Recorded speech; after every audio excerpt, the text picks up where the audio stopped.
Mr. Herz, Mr. Patanè, it's been a great pleasure to have you here. We're going to be having a quick interview about the encounter you just had.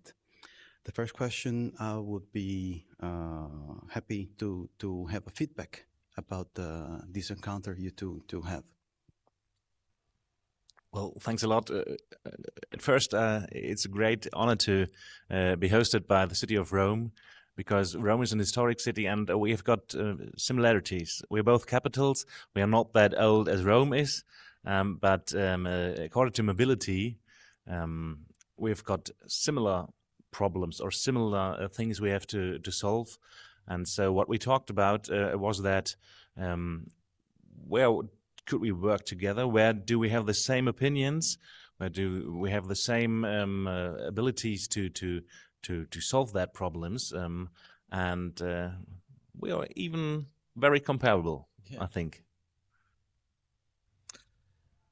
Yes, I very agree about that, because I think that Berlin is perhaps the most similar city to Rome in terms of wideness and at the same time in terms of density of people. And I think that they are also a model because in the last year they make a big effort to change the city, and probably they are now in Europe one of the most young city we have. This is very important and inspiring for Rome, because we want to have also a side not only of the ancient city, but a side that looks also at the young people. Thank you. Mobility-wise, which was the focus of your chat, which are your future projects in each of the cities, and if something you discussed within the meeting you had maybe is an inspiration for your city?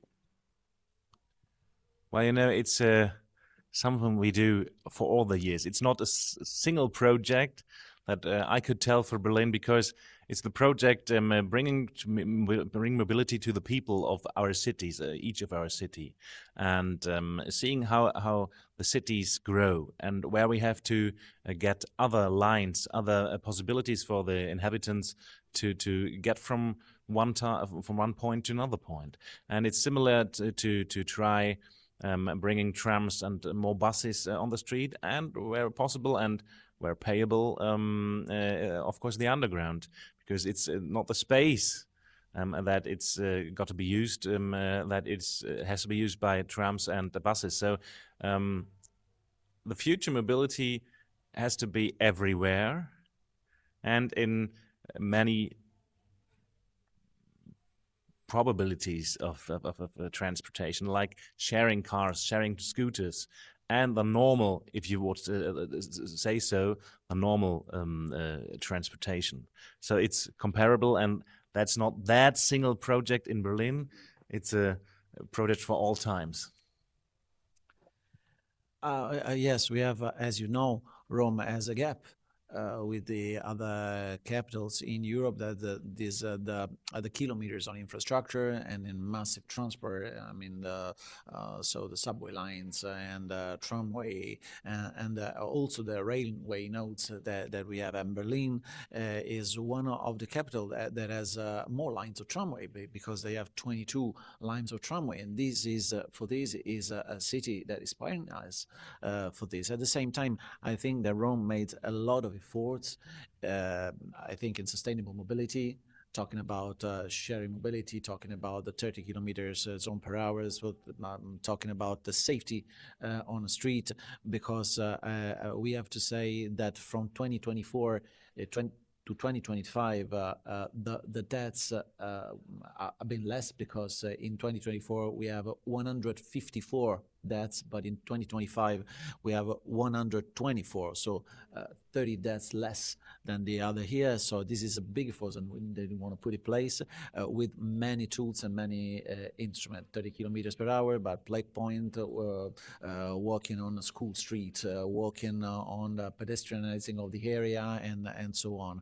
And I think that this change of sharing problems, sharing opportunities, sharing solution, I think that is one of the way to ally city and also to bring to Europe our vision and the necessity of Europe to give us the tools to reach the goals that we want to reach.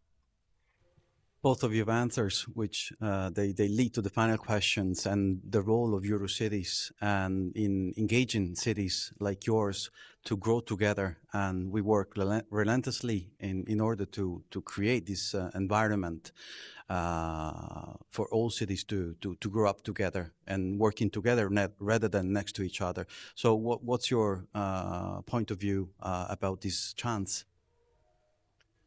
Well, you know, we don't have to solve any problem by ourselves.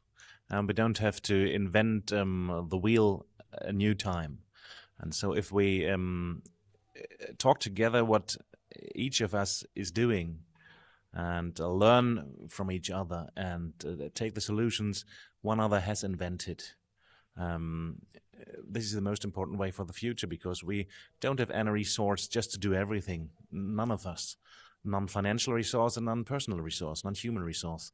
And so the strong voice that cities should have, because we are something different, some different from the nationwide problems or from the countryside problems. So if we work together, if we have a strong voice, not against Europe, but towards Europe and towards sometimes our national governments, and walk together, this could be a good future. Yes, I really agree. I think that the urban nodes, the city, in the 10T regulation are getting important, more important than before. And so we have some goal to reach now during the year. So in 2027, all the cities must have their SUMP. We have to transform our station into multimodal station, and then also for the freight in the future. And so we have some objective, because Europe tells us to reach that goals. I think that in Eurocities, we're building a community of cities that share the same problem.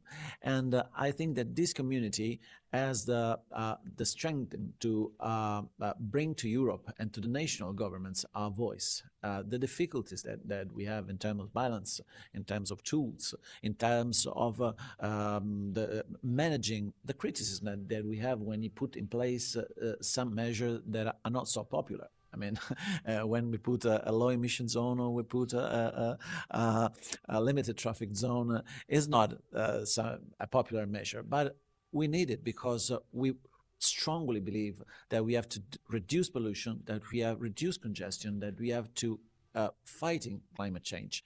But this one, there are all goals must be reached together, as my colleagues say now, and I think that we're ready to do that.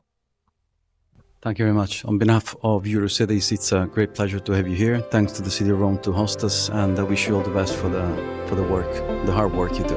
Thank you very much. I'm living each day like it's my